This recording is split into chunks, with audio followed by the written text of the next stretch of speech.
It's a sign of the times, really. The National Hockey League, with a flat salary cap and with a lot of uncertainty going forward, we would have expected to see what we're seeing on the board. Now, I've already done videos with the major signings, major big money signings of today. There was no Taylor Hall, no Alex Pietrangelo, no Torrey Krug, and these signings are still expected, but teams are tightening up money wise, and so this is not at all like what we saw last year. The amount of money provided to these players is nowhere near what we saw last year either.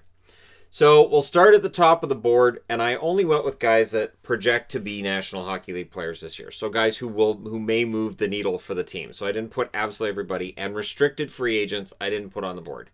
Restricted free agents re-signing with their team, that to me is kind of expected. Now if it's a ton of money, then that's a whole video in and of itself. But if they're holding out, then that's to me more of a story than if they just re-sign and they stay there. So that's why, like, for instance, Tyler Mott's not on the board. Anaheim brings back Derek Grant. I think we all saw that coming. 3 years, $1.5 million per from Abby here, and wish Grant the best, and works out really well for him with Anaheim. So this is kind of the ultimate thing. You rent a guy out at the deadline, and then you bring him back as a free agent after. So there you go. Kevin Shattenkirk signs 3 years with Anaheim, $3.9 million per year. Good value signing for Shattenkirk. And you add him to that Anaheim blue line, I think that's going to help. So Anaheim, things should be getting better for them this coming season. Arizona adds Tyler Pitlick, 2 years, $1.75 million per year. As a guy who watched him in Dallas, I like Pitlick, and I think Arizona fans will like him as well. They also added John Hayden, 1 year, $750,000 contract. Absolutely reasonable contract, cap hit, all of that. I think Hayden will be popular in Arizona as well. And Arizona's continuing to pick up former Blackhawks continues. Boston, nothing with Boston yet. Buffalo, Toby Reeder, 1 year, league minimum, $700,000. There are going to be a lot of $700,000 contracts. A lot of cap squeezing going on. Toby Reeder, $700,000. Any other year, I think it probably would have been $900,000, maybe $950,000. $700,000. Matt Irwin, 1 year, $700,000. So what they added here is depth forward, depth defenseman, and we'll see how things go for Buffalo this coming season, but nothing major happening for them. Calgary, there's already a video on the channel for this. Markstrom, 6 years at $6 million a year, so $36 million. That contract far and away the biggest awarded so far.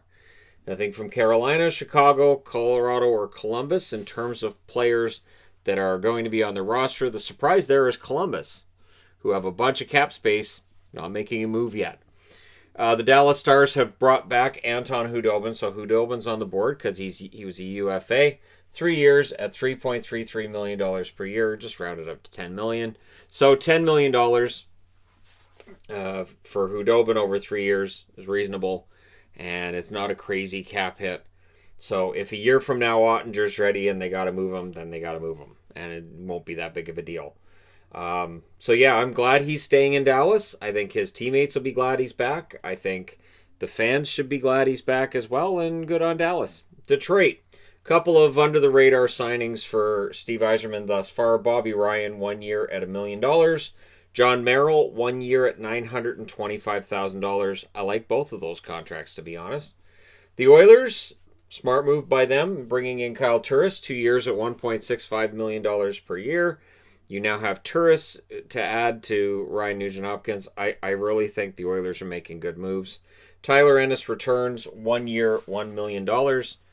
Again, good, smart signings, and the amount of money these guys are making is nowhere near what they would make in a normal unrestricted free agency season.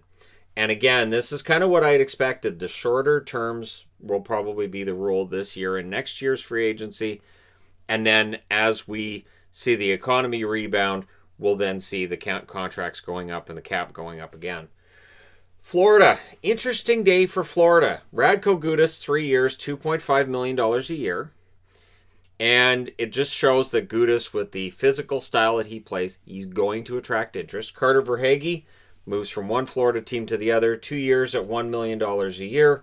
and Alexander Wenberg 1 year at $2.75 million. So again, Florida adding depth, changing their look a little bit. Neither Hoffman nor Dadonov were signed today, so again, at least at this point where I'm recording this, we'll see where they end up and how this is all going to work, because a lot of teams are already at the cap. So this is a really, really interesting time. I think there's going to be some big names that are still unsigned, say 2 weeks from now.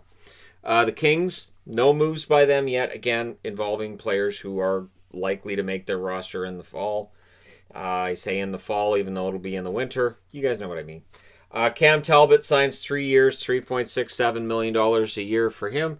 And yes, I'm kind of surprised that the cap hits that high, that the term's that high. He played well for Calgary. I am surprised, though, at the amount and the cap, the length. But I do trust Bill Guerin. He's a smart hockey mind, so I'll say, all right, see what else Guerin's got in mind. He's been adding all these players and throwing all this together, and we'll see what kind of crazy concoction he has in mind once we reach next season. Montreal, quiet so far, but Mark Bergevin has said, yeah, if there's something to be had, we'll do it. And they have talked to Taylor Hall. So we'll see what happens. Nashville, smart day for Nashville. I thought, I'm going to wear a jersey of a team that I think did well today. I really considered Nashville because they did something really smart. We can agree that they're top four, one of the best top fours in the NHL. They now have Mark Borowiecki for 2 years at $2 million a year. Absolutely leader on and off the ice. Matt Benning, 2 years at $1 million a year. So for $3 million, they've filled out their third pairing on the blue line, and it gives them a really different look.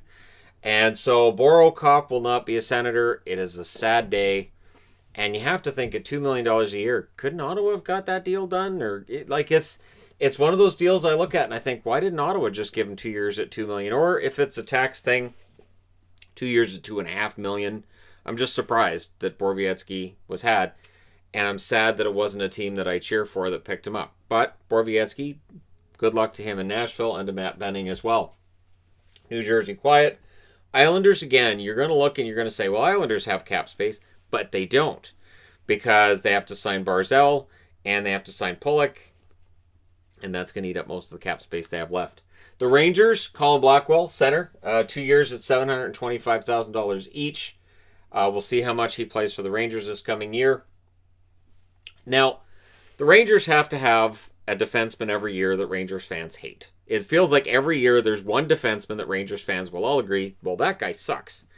And there's times where I disagree. There's times where I don't really have an argument against it. So Mark Stahl gets traded out, and that's after Pionk was traded out last year. So, you've got to have a new fall guy. And insert Jack Johnson. 1 year, $1.15 million. Now, Johnson at $1.15 million, Johnson can have good games. He can. He can be very effective as a defenseman.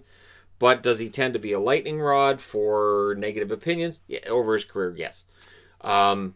He has had good years, but again, we'll see how things go for him with the Rangers. And again, I hope that he proves naysayers wrong and he proves to be pretty solid.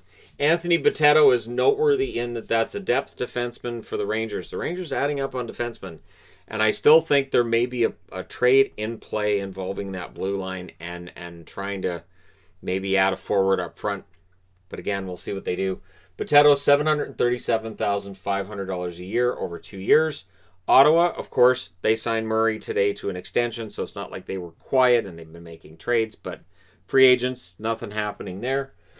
Philadelphia, quiet as well. Pittsburgh, I think Pittsburgh did really well. So looking to add depth, and they did it on a dime. Both of them at league minimums. Evan Rodriguez, who I'm a fan of, and Mark Jankowski, who, yes, I know the 17-goal season might look like a mirage, but still, for league minimum, Jankowski, solid pickup by the Pittsburgh Penguins.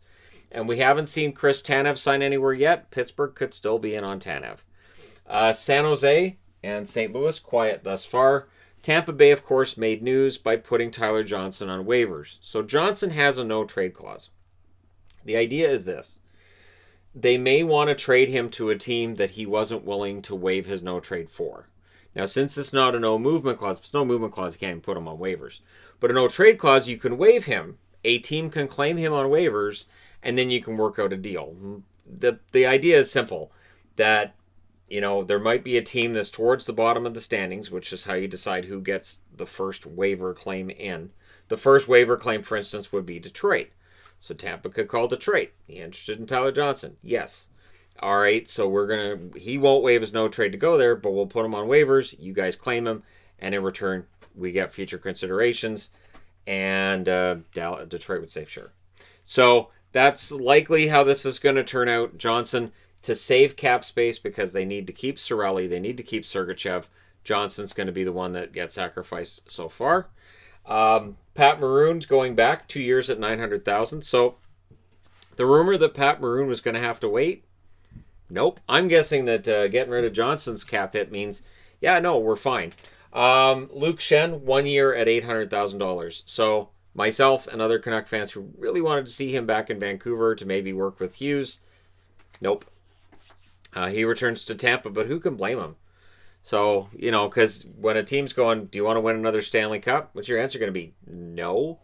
I don't think there's very many that would say no. So Schenn's returning there in Maroon. And since it's 2 years, this means that Tampa Bay is going to win 3 straight Stanley Cups. And Maroon's going to be a one-man dynasty. Wayne Simmons, 1 year, $1.5 million with Toronto. That is a perfectly reasonable contract for Simmons at this point in his career. Wayne Simmons, good player. Overpaid last year at $5 million, at $1.5 million this year. That is perfectly reasonable. So Toronto got a little bit tougher to play against with that signing today. And honestly, they needed to revamp their bottom 6, and they seem to be really deeply into the throes of this right now. Braden Holtby, 2 years at $4.3 million. Again, I've done a video on that on the channel. You can check that out if you'd like. Markstrom leaves, Holtby comes in, and Braden Holtby now you would think 1A starter, and Demko the 1B at least for the first year. Holtby understands this. Again, as I said in that video earlier, when Braden Holtby found out he was going to the Canucks and that was all signed, the first thing he did was get the phone number for Thatcher Demko so he can discuss things with his new teammate. So that's great news. That's a great story. And while there's some saying, well, Holtby's on the downswing, yes, we know that he is probably past his prime, but he's not that old either. Like, the age difference between Markstrom and Holtby is not that much. It's like a year. So it's not as big of a difference as people might think, and Holtby only gets 2 years and Markstrom gets 6. So, the Canucks pick up a goaltender with a Stanley Cup ring, which is important.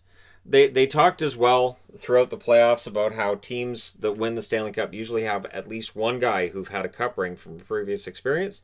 So now they've got Holtby, they've got Beagle, and as I said in the live stream, they're acquiring one member of the 2018 Washington Capitals every year. So 20 years from now, they'll have the whole roster, and then you just win the cup. That's a simple plan. Vegas, nothing from Vegas yet, but they didn't trade Stastny for no reason today. They will be active soon. Henrik Lundqvist, of course, started off our day by making it official. He signs a 1 year, $1.5 million contract with the Capitals, and it's going to be bizarre to see him in a Caps jersey. It's going to be really, really weird. That's just, there's no words for how weird that's going to look. And Justin Schultz, in the only head-scratching contract I've seen today, the only contract that makes me go, what? I mean, Talbot is close to that, but I can kind of understand. But Justin Schultz, 2 years at $4 million each, $8 million contract for Justin Schultz. That seems high. That seems really, really high. So the Capitals are gambling on the idea that Justin Schultz will play better next year than he did this past season for Pittsburgh. Again, we'll see. I like Schultz. I don't know if I like him at that cap hit, but the Capitals trying to build themselves back up, and Schultz, he's got Stanley Cup experience, so there's that. But you guys can let me know what you think. I'm sure you will in the comment section.